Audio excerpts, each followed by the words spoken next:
A quick introduction to Catherine and Alyssa. Kat has been a social worker for 10 years. She first worked for another neurological peak body for 5 years before changing direction and working in primary schools teaching kids about social justice. Now she is back in the neurological field as her passion is living well with chronic illness. Kat joined the MS Connect team as a social work advisor in 2016. She is a mother herself to a toddler with another baby on the way, embracing all the joys and challenges that parenting brings. And Alyssa has been a social worker for 4 years. Alyssa started out working in mental health, completing a placement working in a school counselling role at a local primary school. She then joined a community mental health team working with people experiencing mental illness and their carers and families. Alyssa joined the MS Connect team as an MS Connect specialist in 2017 and will soon be jumping into the social work advisor role. So we're going to hand over to Alyssa and Kat now, and they're going to introduce themselves on the webcam.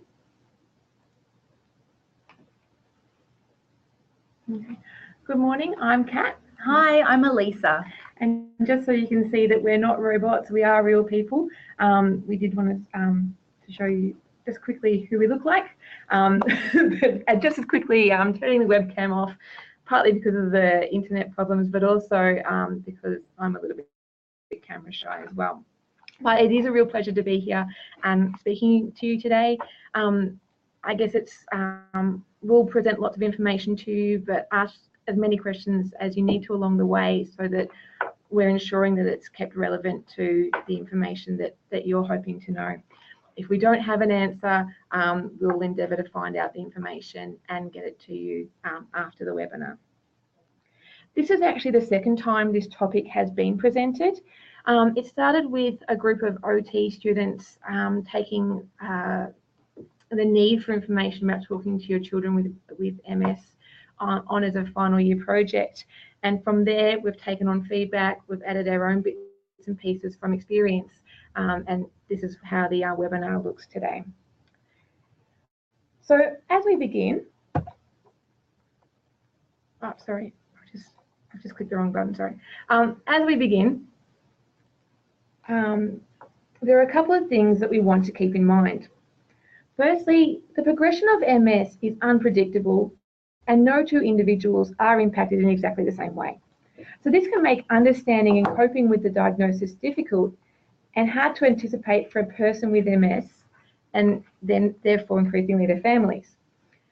MS is the most common progressive neurological condition affecting younger adults. So this means that the people who are diagnosed with MS are usually in the years when they're most likely to be a parent and have dependent children. So if you're listening in today, you know, if we tell you that you're not alone, it really is the case. You are going to need to adapt the information presented because every family has a different makeup, okay, depending on ages of your children, number of children, cultural values, etc. I also want to sort of point out that the type of MS you're living with, whether it be a relapsing remitting MS or a progressive form, that will also need to be considered, as well as how long you've been living with it. So this presentation today is going to focus on speaking to your children who are of primary school age. Now that said, younger kids, like preschoolers, will absolutely be picking up on aspects of MS. You know, I've heard it being said that if your children are old enough to speak, they're old enough to speak about MS. So being prepared with how you might approach this is also really important. And of course, as they get older, we'll touch briefly on sort of some of the issues that might crop up when you have teenagers as well.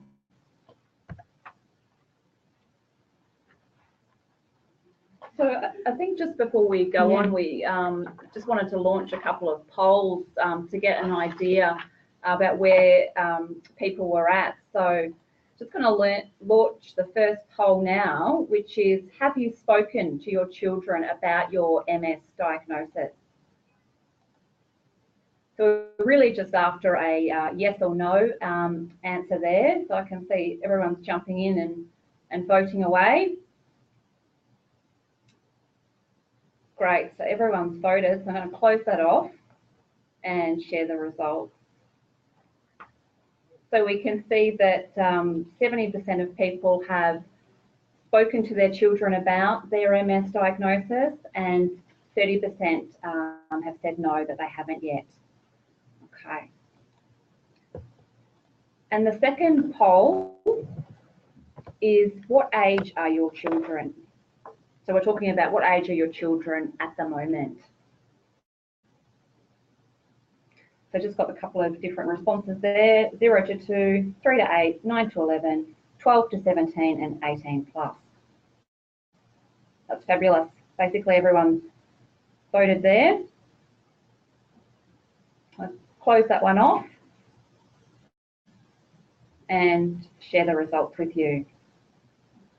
So Kat and Alyssa, we've got a lot of people with children in the 3 to 8 age bracket at 67%. And the next most popular is 18 plus with 22%. And then we've got a few people with children 9 to 11 years of age. So thanks everyone for participating in those questions. That's just helped Alyssa and Kat just get an idea of the audience and who's with us today.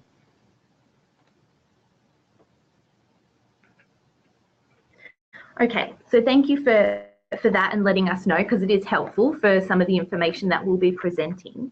So we've found that some parents refrain from having the conversation about MS with their children as they're unsure of how to approach it, what to expect, or they're worried about the effect that this will have on their child or their children. So some common concerns that parents have include, should I tell my kids? When is the right time? How do I even start the conversation? How will their kids react? Will there be any negative effects from disclosing, or will there be any negative effects from not disclosing? And are we speaking too much or too little about MS? Okay. So in this presentation, we hope to address these concerns, provide some reassurance, and inform you of great resources to help guide you along the way. So we'll generally refer to mum and dad in the presentation as having the MS diagnosis, but if it is an aunt or an uncle or a grandparent or a family friend, you may still be asking yourself many of these same questions.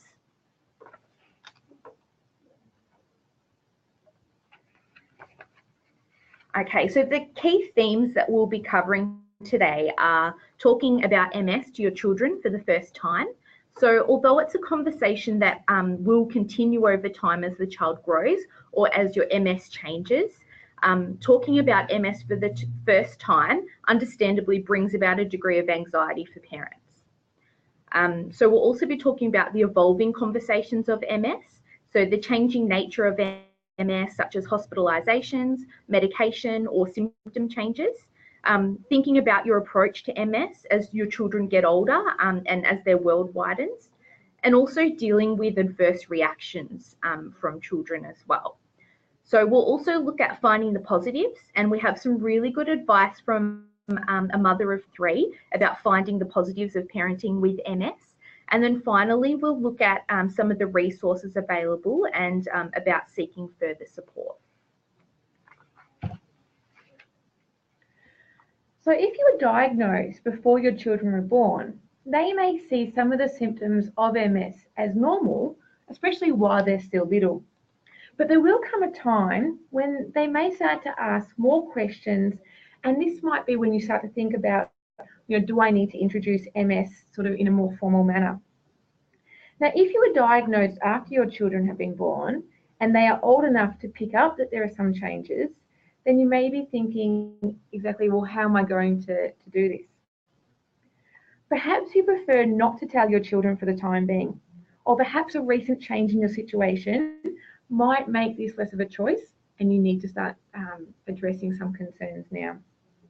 Either way, it's certainly worthwhile thinking about what you want to do and how you want to do it, because the more prepared you feel, the less anxious you'll be about it. Now, there is no set rule or expectation about when you need to share your MS with your children. So you might have neighbours telling you you should do it this way, or maybe you know other people with MS who want to tell you how they did it. But really, it is up to you. So if your symptoms are mild and your children are quite young, there's no reason why you need to tell them about your MS straight away. It really is up to you. Besides, it's not just a decision about whether to tell your kids, but how to tell them, when to tell them, and how much to say. These are really personal decisions and it will vary from family to family. And it can be hard to anticipate how these conversations will impact children, from the questions that they may ask to the ones that they don't ask, and those feelings that they may internalize instead. So some parents feel anxious about having these discussions, especially if they haven't come to terms with the diagnosis themselves, or they feel like they're not well informed enough to be able to answer questions from their children. So if this is how you're feeling, a self-check-in is always a useful thing to do. So if you're still coming to terms with MS, waiting until you feel like you're in a better headspace to do so is absolutely a good idea. And if you prefer not to tell your children about MS at this time, just have a plan in the back of your mind about what you might do should you experience a relapse or an adverse reaction to, say, a new medication. And so that's going to bring you peace of mind about sort of any future discussions that will crop up. Okay, so a lot of the time, parents choose not to talk to their children because they want to protect them. And a parent once stated that I wonder how to best explain this significant change to them, and I don't want them worrying. So it is natural to want to protect your children from worrying about you. And parents may withhold emotionally distressing information from children as a protective strategy, and especially if the child is young. It's either believed the child won't understand, or that common idea that what children don't know won't hurt them. However, research has shown that not discussing the diagnosis with your children can, in the long run, cause them more worry than talking about it would. So protective shielding doesn't always work, and research by pediatric psychologists Claflin and Barbarin also suggests children have described difficulties when noticing a parent is hiding or has not accepted his or her impairment from a chronic illness. And as a result, they feel unsure how to offer assistance or to start to question if they are the problem. So based on this, we want to open up the conversation about talking to your kids about MS.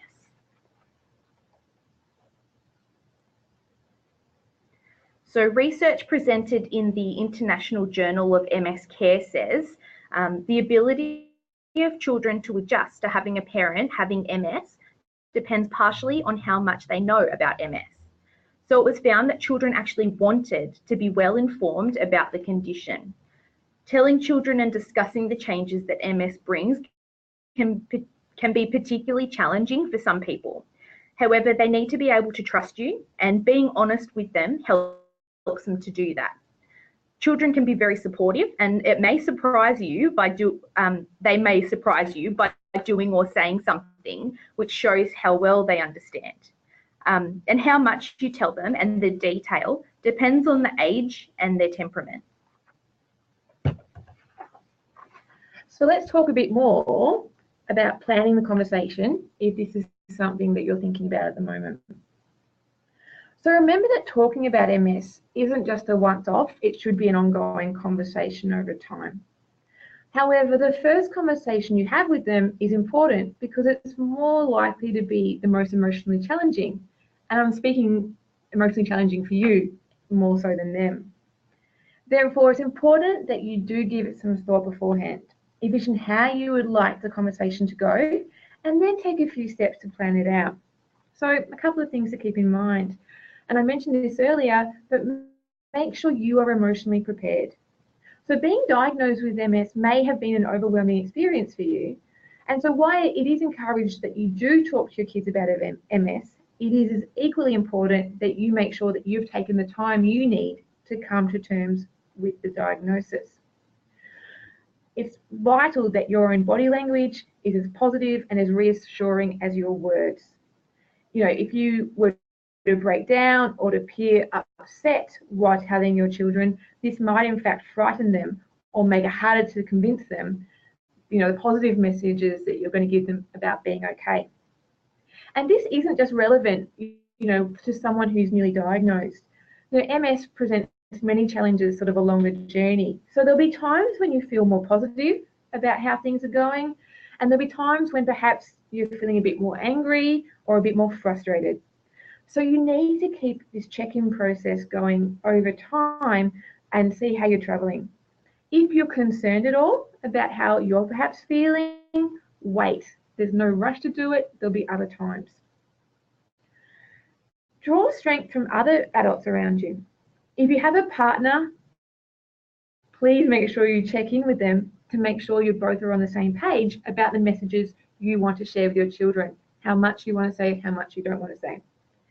If you are linked in with an MS peer who has kids themselves, ask them for advice about what was helpful to them. You might want to let other close family members know that you are planning this conversation as well, such as an auntie, grandparents, or close family friends. Maybe you want them there too, but more importantly, if they know that you're having this conversation with your kids, they can be prepared for any questions that might come their way from your children. So kids, may be a little bit reluctant to ask you a couple of questions that they might have because they're worried about offending you or hurting you. So it might be asked to auntie or to grandma. And so they know that it might be coming. It just keeps everyone on the same page. Also think about the right setting.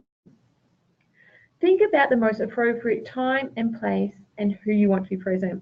So and a simple example might be is the time of day that you want to tell your kids, about any new information about your MS.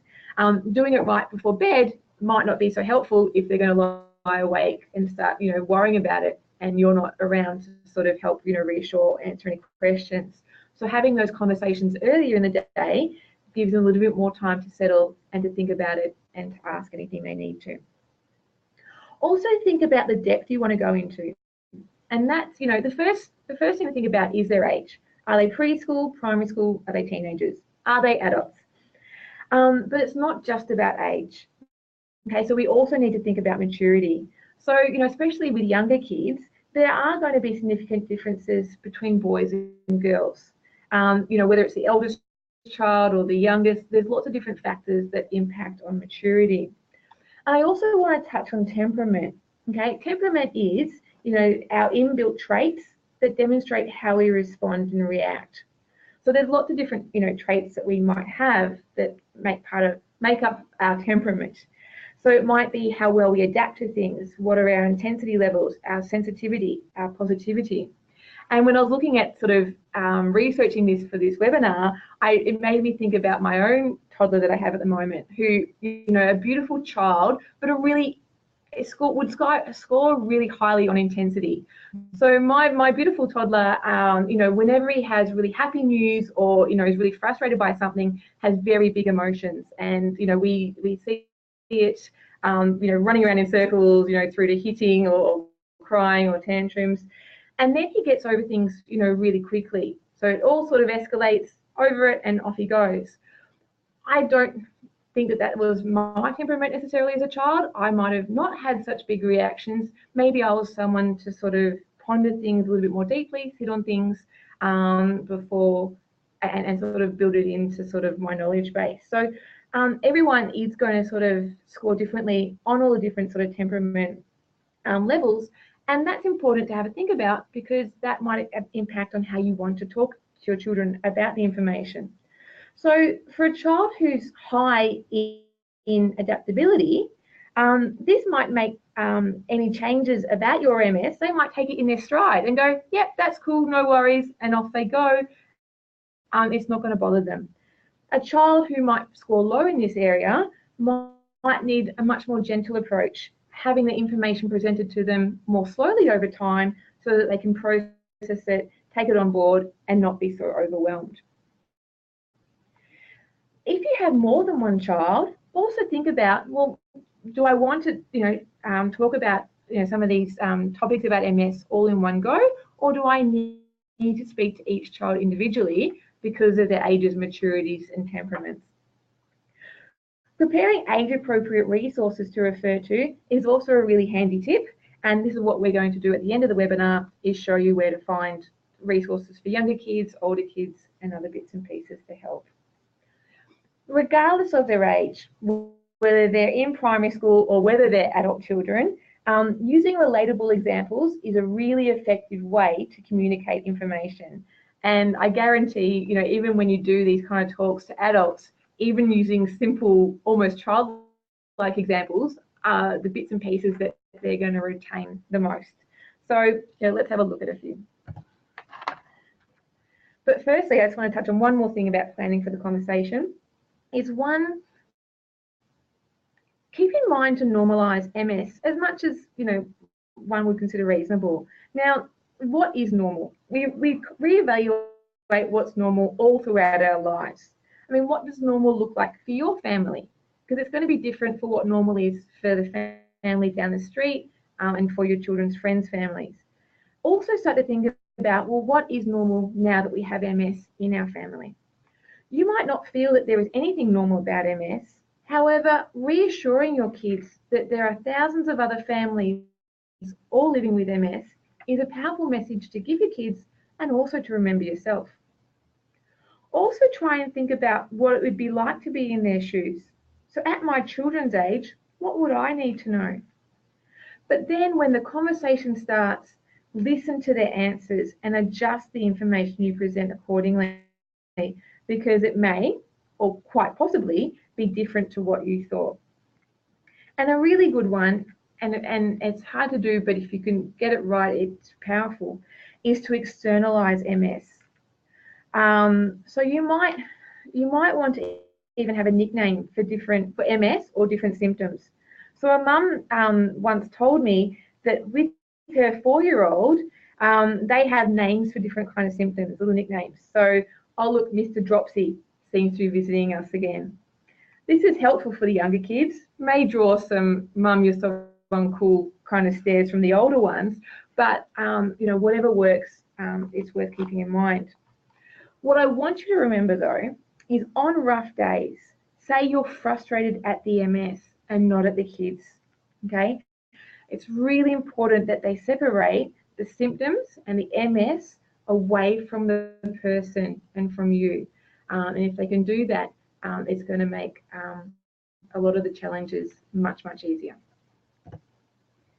Okay, so following on from that, here are some simple ways to start the conversation. So you might ask what they think might be going on, and seeing as children are incredibly intuitive and sensitive to changes in their environment, a good way to start may be to ask what they think is happening. They probably will have figured out that there's something going on even before you tell them. And maybe they'll be happy to discover that it actually isn't as bad as what they thought it would be. So you may prefer to ask some prompting questions. So have you ever noticed that mum drops things sometimes, or that dad gets really tired in the afternoon, that mum's been a bit forgetful lately, that dad takes a special tablet or injection, or that mum uses a walking stick sometimes. So maybe they already know a thing or two about MS also. Perhaps they've had one of our MS ambassadors speak to them about MS at school. Maybe they've seen something about MS on the TV, or, you know, maybe a classmate has a relative with MS and they've spoken about this. So understanding their baseline knowledge will really help you to know whereabouts to start the conversation.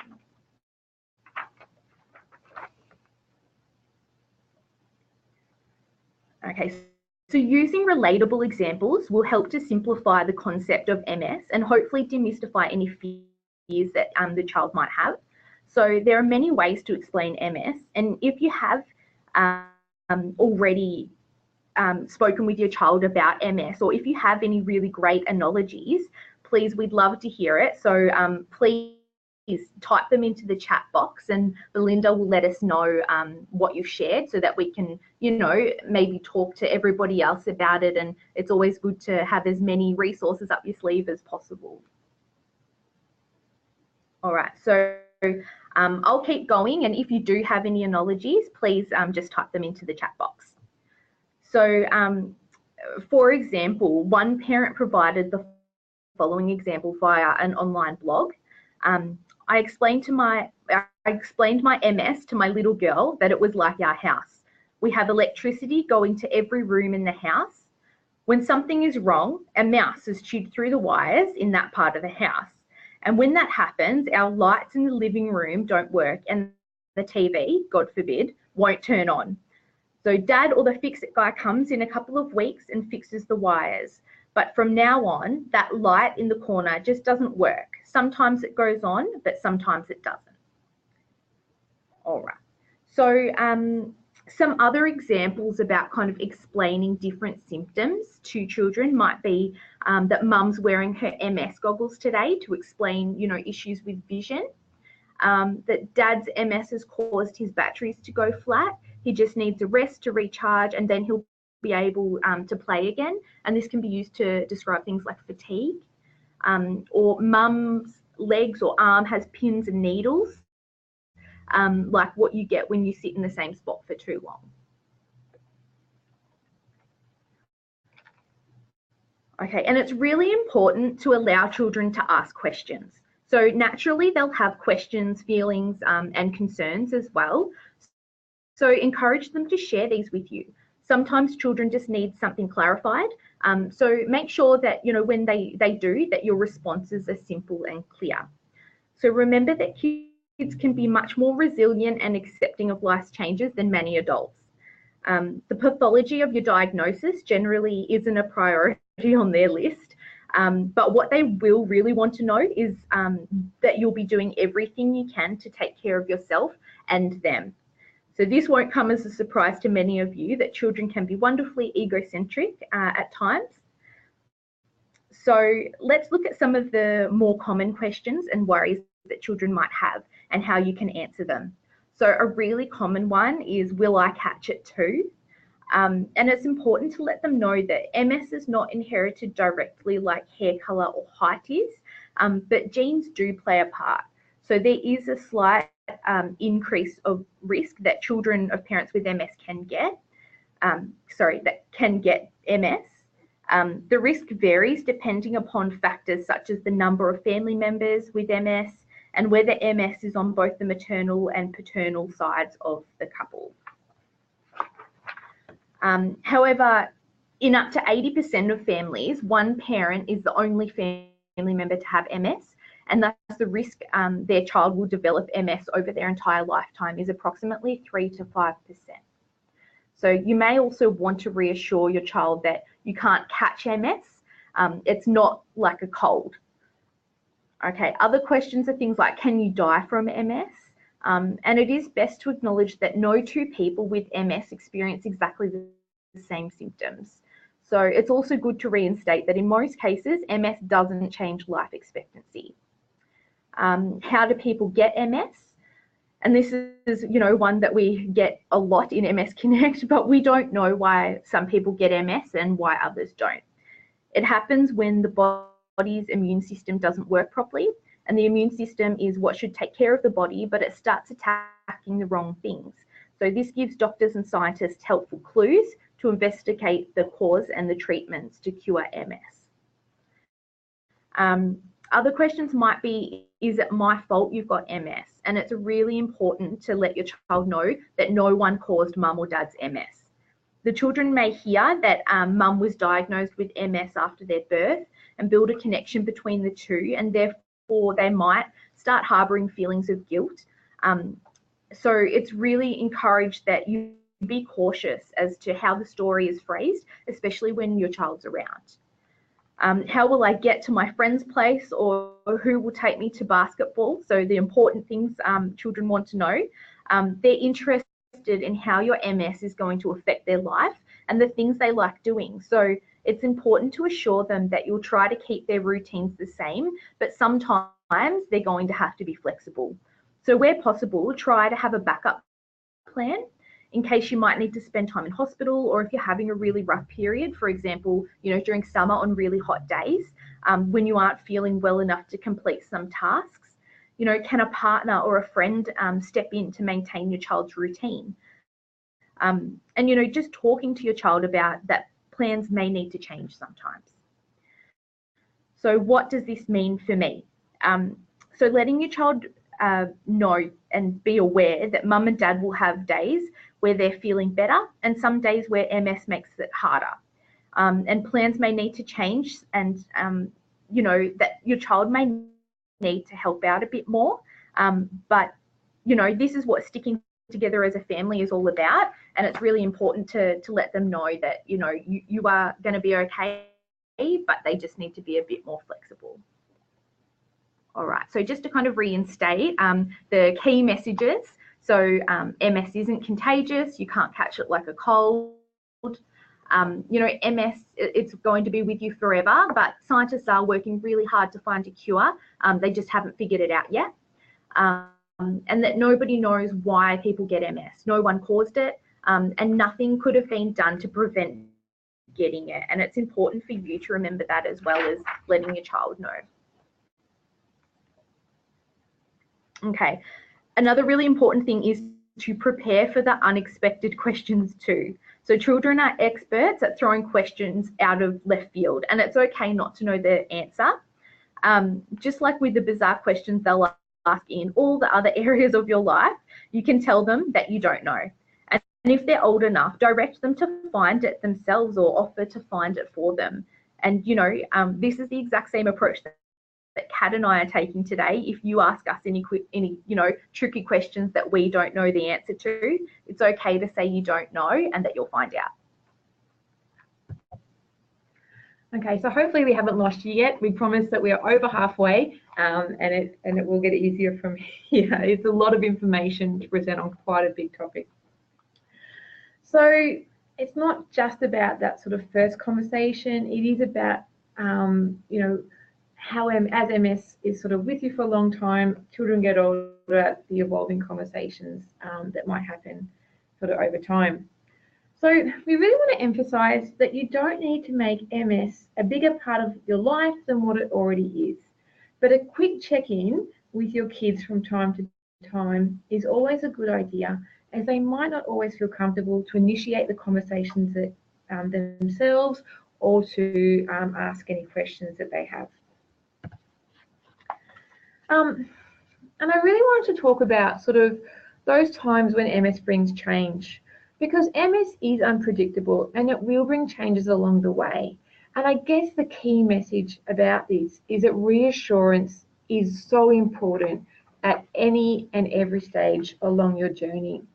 So a couple of times when some of those changes might mean that MS comes up in your family is if a relapse happens. Now, a relapse is a scary thing and very confronting when it's happening to you or your partner.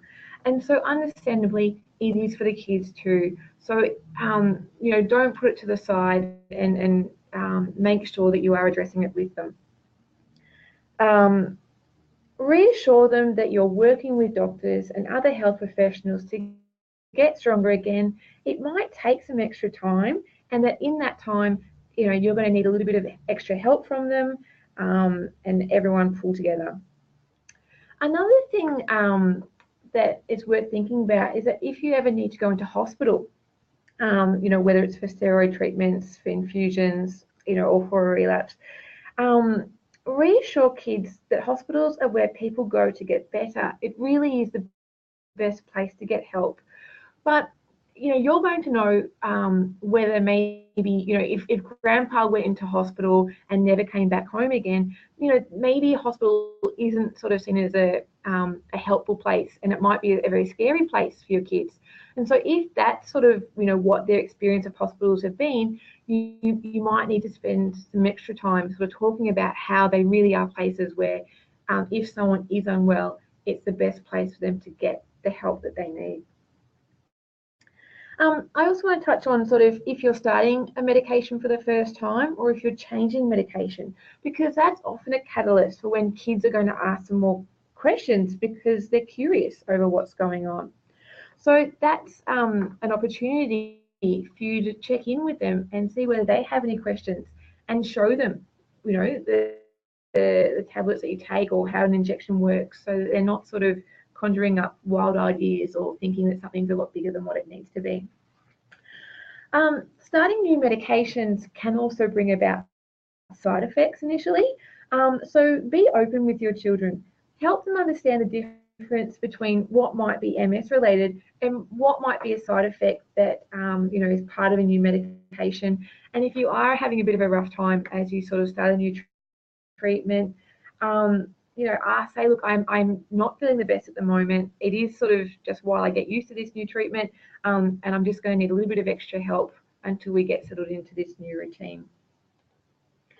And I also wanted to touch on, should a new symptom present or an existing symptom sort of progress a little bit further? Any change to MS may mean that it's a change to the household routine.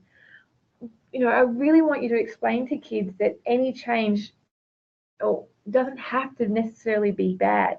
No one likes change, but it can, present opportunities as well. So maybe fatigue means that you're now getting a house cleaner in weekly who comes around. Or maybe there are OTs or physios or other care professionals that are visiting the house. Maybe there needs to be small modifications that are made to your house. And if that happens, just reassure kids that these changes are being made so that you have more energy to be able to spend time with them. Or maybe it is to ensure that you're able to get out and about easier, and it's just to help you keep you on your feet. If you are using a mobility aid, that can be quite confronting for a kid to see. So if they have to see, a walking stick or maybe a walker or a wheelchair. So if that is something that you're already using or it's something that's new that you've been prescribed, be as positive as you can and tell the kids it's just like any other aid that a person might have. And a good one for kids is that, well, how many kids in their class wear glasses because their eyesight isn't so fantastic? Well, when mum or dad's balance isn't so great, this walking stick just helps to make sure that they're doing okay. The less of a concern that you show about it, or the less of an embarrassment that you feel about having to use any aids, then the less the kids are going to think it's a big deal. Okay, so they're going to read a lot from the way that you react to any changes. I also wanted to touch on as kids get older, because as they do, their world grows and they become increasingly influenced by external factors. And there's probably about 10 different things I could list here, but I wanted to touch on two main things. One, the impact of the internet. So as they get older, they are going to be more independent and do their own searches. And look, a lot of what I'm about to say is a really key message for and a reminder for adults too. So like with any internet education that you're going to give your kids, remind them that not everything posted online is accurate, heaven forbid. Be aware that, places like blogs might present overly negative views, because most people who are getting on with life with MS are not needing to be online a lot and, sort of venting. The other thing that's, increasingly that I'm noticing is that you type in any kind of topic into a search engine and you start to be bombarded with advertisements and, about that topic. If you're on Facebook or an email, all these like little pop-ups of whatever that sort of search topic was. So if they've done a little search about symptoms of MS and they're starting to sort of suggest to you that the next family holiday should be in Mexico or Russia, perhaps have a conversation about what they're reading online, and actually having a chat to them about where they're going to find accurate information and where the reliable sources of this information can be found. I also want to touch on the influence of peers, because this comes up often in our work. Because as children get older, their friends are going to play an increasingly influential role in your children's life. You don't just become their world anymore. Children desperately want to fit in with their friends and may suddenly start to struggle with mum or dad's MS if it makes them feel different from others. So a strategy to try and help with this is to try and help give them the messages to help explain MS to their friends. Remember that your kids, or to your kids, MS is something that's, become very normal for them. But to their friends, they won't have had that same exposure. And so it will be hard for them to get their head around initially. Encourage your kids to be open and confident about speaking about MS to their friends, because if they can do this, again, that the friends won't see it as such a big deal or something so taboo or something to make fun of. If you are finding that your kids are starting to feel a little bit embarrassed about the MS, really make sure that you are talking about it and answering any concerns or addressing any sort of areas where they might be getting teased. But what I really want to point out is that it's never okay for children to ever then tease you as parents or direct feelings of anger or frustration about their MS directly to you as parents.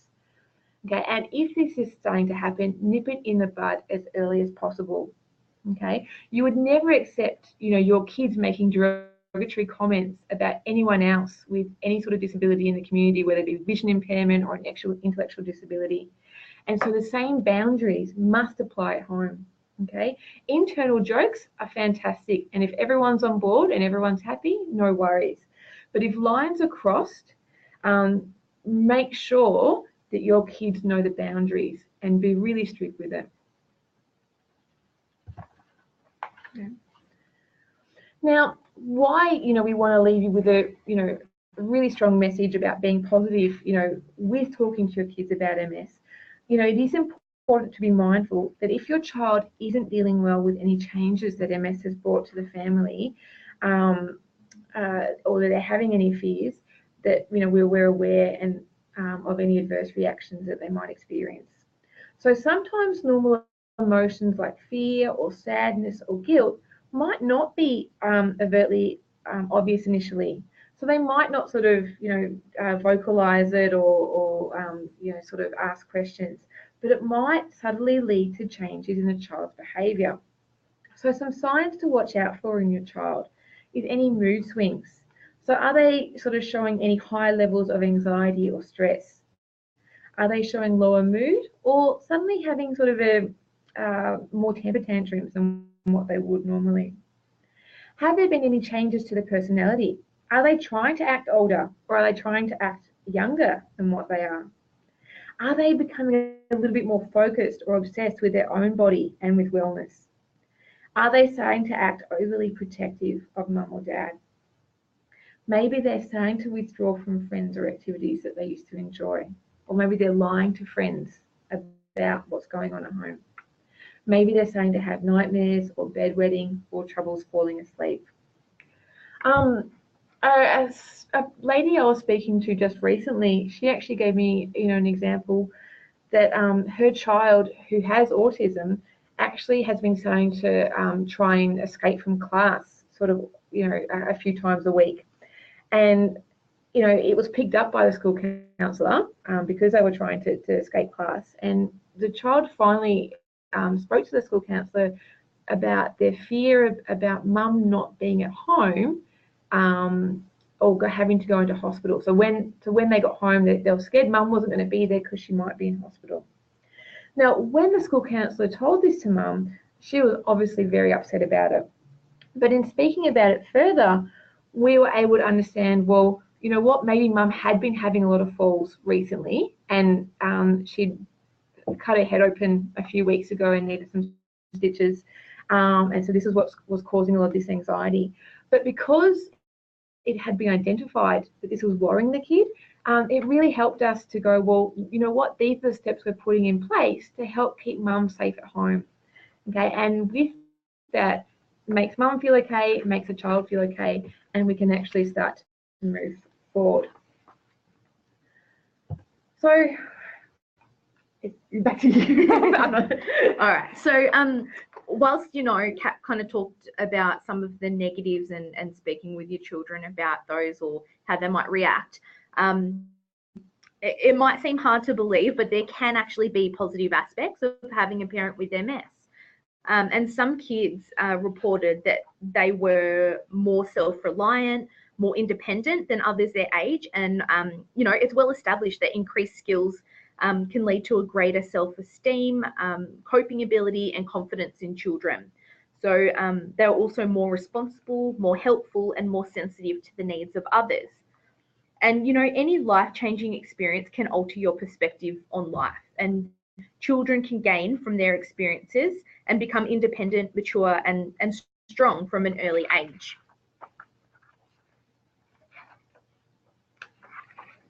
So a wonderful work colleague of ours, Sue, who is a person living with MS, she has 3 children, and when we told her we were doing this webinar, she actually offered us some of this advice. So she said that having MS has made my family more aware of looking out for me. They might hold my hand when we go out, they might help me up the stairs, they meet me at the door or ask if I need them to carry anything in. So having MS has made them more considerate, not just of me, but others in general, which is a good thing. So she also talked about having MS has made her kids more considerate, and she said that she thinks they're more considerate than what they would have been if she didn't have an MS diagnosis. So Sue said it never hurts kids to learn to be responsible for their bedroom, their own clothes, belongings, and their home. They need to learn to help out, and they benefit in the long run. So getting them to help with the cooking creates lovely memories. It's an important skill, and it gives them an appreciation of what it takes to put a meal together and to, you know, feed a family. So dinner doesn't have to end when you finish eating, and, you know, teaching them that everyone needs to chip in and help to clean up. So Sue also talked about, she said it opens their eyes to other people with a disability, and they might consider members of the public a bit more, and, you know, they might identify when somebody else that needs help, they can recognize this and help them. And it's something that Sue says she's really proud of. And so the other suggestion that she had was that you should work out what's important in your life and focus on that. So, you know, if the dishes don't get done, but you're spending time with your kids, then that might be a better way of spending the energy that you have.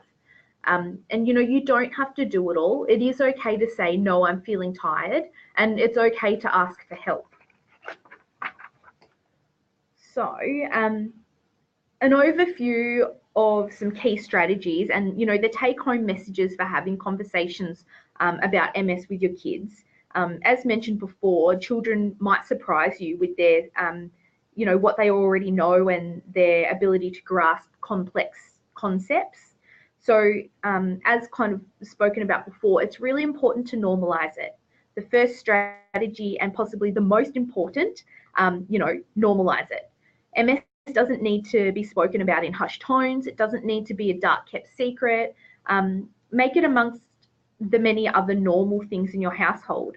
And the best way to do that is to bring it up casually, not in a negative way, but in simple ways, like possibly asking the children to fetch your stick before you leave the house because your leg isn't feeling right today.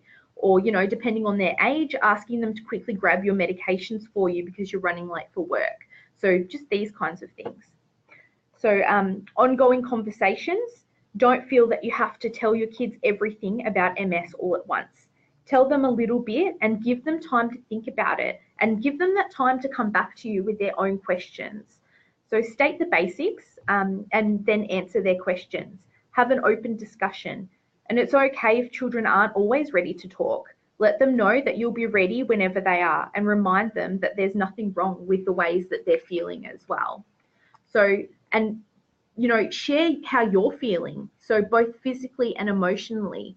Don't be afraid to start the conversation. Children appreciate it when you open that door, and it can help to share your own feelings with them. So expressing sadness or anger or frustration can show children that these emotions are normal and acceptable as well. And letting them know that we're all in this together. It's a really big one. Don't wrap your kids in cotton wool because of any guilt associated with your MS. So, you know, a really big one that we hear about is people being scared that their kids are going to become their carers.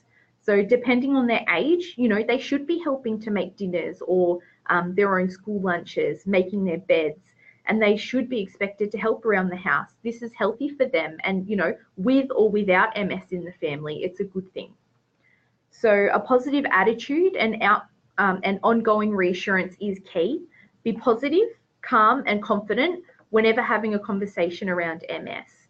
A good attitude could make all the difference in how well your children respond. So even your body language will be really important, as it'll do half of the talking for you. So children are incredibly resilient and they can cope with almost any event, especially when they're informed and also included in the process. So if your children are old enough to talk, as Kat said, then they're old enough to talk about your MS. So for you, remember, you are parents, and there will be many times in your parenting journey that you'll come across tricky situations and make difficult decisions. So like you would with any other challenge, trust your gut, get the support and the advice you need, and trust that you'll handle it the best that you can. And for your kids, give them the message that you love them beyond words and that you're there for them. So after doing this, everything else will then always be secondary. So just to finish up, we did promise you that we were going to talk about some other resources and places to go seek support. Remember that you don't have to do it alone. Having some resources for your kids can make the job a whole lot easier because it's been prepared by someone who's already maybe had to live through and had some good advice on these approaches. A handy tip might be to ask your children how they'd like to learn more about MS. So are they people who like seeing information in a book? Do they prefer watching some YouTube videos? Or do they want to come with you to a doctor's visit, where appropriate? So before we talk about some of the books that we have available, just some ideas for external help. Maybe there is that trusted family friend or extended family member who your child has a really good relationship with.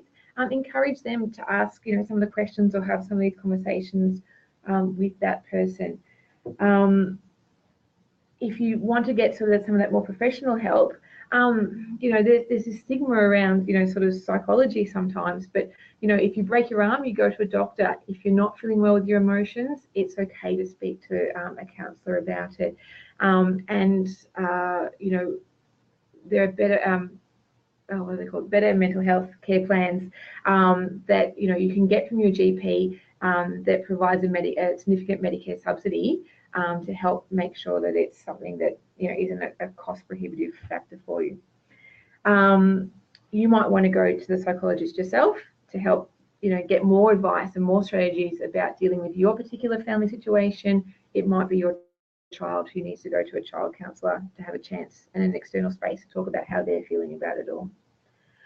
Don't forget your state-based care organisations as well, because they often have resources for kids and groups for kids, so young carers. So they might have activities in the holidays where kids can actually go and meet other kids who might have some of these extra responsibilities at home, or a parent living with has extra care needs. Do be open with your school teachers and welfare officers about your MS if you feel that's necessary, because what they might do is they might pick up behaviours or sort of things at school that might not be present at home. And like that example I gave you before, when you sort of have that open communication, you can identify sort of any risk factors and get them addressed and move forward. And if your child is really struggling and you feel that there are times when they just need to talk to someone who isn't you, there are free phone helplines such as like the Kids Helpline that you might want to direct them to. And of course, it wouldn't be one of our webinars where we don't give a big plug to the supports and help that's available, within our own organisation. The best starting place for that help is to give a call into MS Connect. So how Multiple Sclerosis Limited can help you.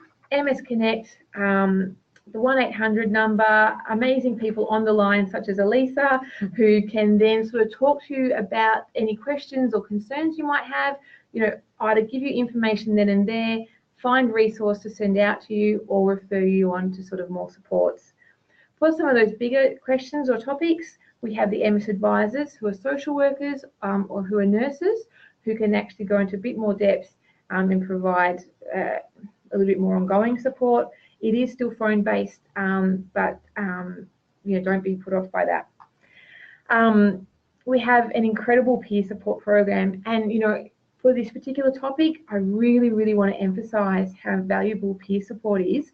From speaking to someone who knows what it's like to live with MS, or who is, a partner of someone with MS. So, Alyssa and I and other staff members, at the organisation, we can talk to you about facts and figures and research, but we don't live with MS ourselves, and so we haven't been there in that same way that someone who's a peer will have been. The most amazing thing about our peer support program is that there's so many different ways for you to link in. So whether it's via one-on-one phone support, a telelink, a telegroup, face-to-face groups, or via social media, however, what time you have available or what your preferred method of contact, there'll be something available for you and we can link you in. I want to give a special particular plug for a brand new Mums with MS telelink group. Okay, the beautiful thing about telelinks is that it doesn't matter whether you're in Victoria or New South Wales, Tasmania or ACT, you're all meeting at the same time via phone, sharing those same experiences about raising kids and the challenges that MS throws into it. They are looking for some more people, so if you are interested, tell us and more information can be given to you. I'm conscious of time, so we have, again, amazing education programs, which if you're here today, I'm going to guess that you've linked into a little bit, the webinars, face-to-face programs such as, wellness lunches, and I'll touch on the family days and the camps in a second. We have a great employment program, so if you're still working and you need a little bit of extra support, they are amazing, or if you're looking at returning to work, they can help you find jobs and give you that support. And the NDIS, again, I'm going to skip over that because we'll go into it in a second.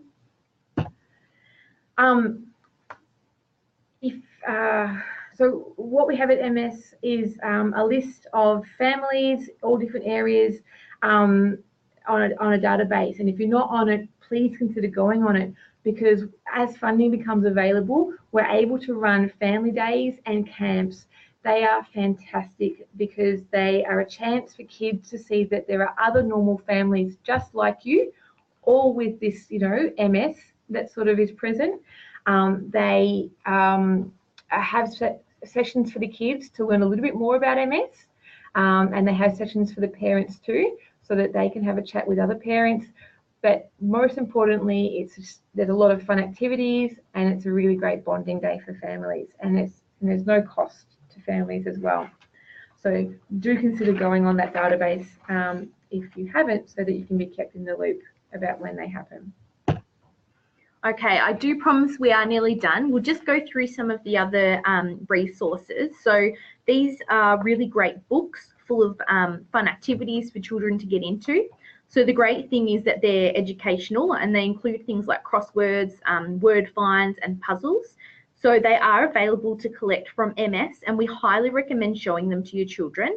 But to access these books, or for more resources for children of different ages, give MS Connect a call.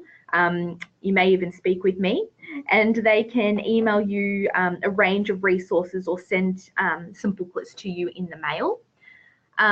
There's also a really great webpage available that's designed for children of parents with MS to access and learn from, and it's really fun alternative for the kids who might be more tech savvy or more interested in computer activities as well. So there are also resources for younger children, and they're available online. So the Keep Smiling resource is great. It's really colourful, engaging, informative, and it's really interactive as well, and can help children and their parents talk and learn about MS together. So it's filled with stories, interviews, games and activities on all different topics related to MS. And there's a special separate 8-page section just for parents as well, so that's really helpful. Digesting Science is really interactive as well, and it's a good hands-on way of explaining MS to children. There's lots of clicking, colour and movement, and it's really great for, again, children that don't like sitting through a book. And then there's the Kids Guide to MS, which is written for 6 to 10-year-olds who have a mum or dad with MS. It's, again, fully illustrated, bright colours, engaging characters, and this Kids Guide is a book that children can read on their own or with a parent, and it can be downloaded through the MS Trust UK website. So there's also, just to make you aware, some resources that cater for teenagers, and you might even use that for a more mature child.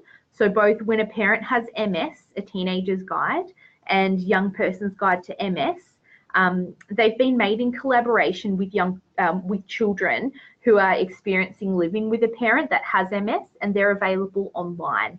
And then there's also the MediKids Explains Multiple Sclerosis booklet, and it's a comic book, and that's available by just calling MS Connect, and we can send one out to you as well.